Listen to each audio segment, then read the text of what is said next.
U.S. forces seize a sanctioned oil tanker Wednesday after a weeks-long pursuit across the Atlantic.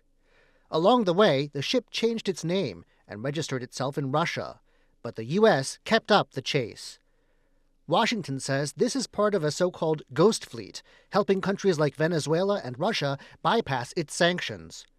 Russia slammed the operation as a violation of maritime law, but the White House says it wasn't really a Russian ship and that the seizure was justified. This was a Venezuelan shadow fleet vessel that has transported sanctioned oil. The vessel was deemed stateless after flying a false flag, and it had a judicial seizure order, and that's why the crew will be subject to prosecution. This is just one part of a U.S. campaign to secure access to Venezuela's oil reserves, the largest known in the world, and bring a new government to the country. Last week, a U.S. operation captured Venezuela's president, Nicolás Maduro. He faces narco-terrorism and other charges in a New York court. And the U.S. has been seizing other ships too, including this one in the Caribbean, also on Wednesday, as Washington tries to, quote, quarantine Venezuelan oil. U.S. Secretary of State Marco Rubio says Washington will sell the oil it gets from Venezuela and so-called ghost fleet ships it captures. We are going to take between 30 and 50 million barrels of oil. We're going to sell it in the marketplace at market rates, not at the discounts Venezuela was getting. That money will then be handled in such a way that we will control how it is dispersed in a way that benefits the Venezuelan people, not corruption, not the regime.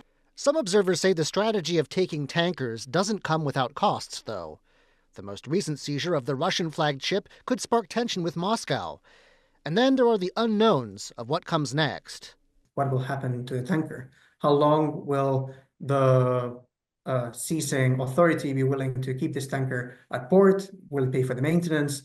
What will happen to the crew and the cargo? These are questions that have traditionally deterred coastal states from taking such actions. The U.S. is really reshaping the playing field in this regard. But what's next in general for Venezuela is still an unknown in itself. Analysts say the seizure of the Russian-flagged ship is an example of how the Trump administration operates. It does seem consistent with a overarching theme, both with respect to Venezuela and how this president approaches foreign policy in general, of taking the oil, quite literally in this case.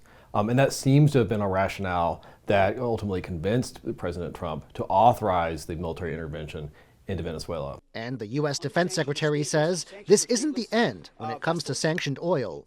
That leverage will continue, as Secretary Rubio outlined. So our military is prepared to continue this. As he said, the president, when he speaks, he means it.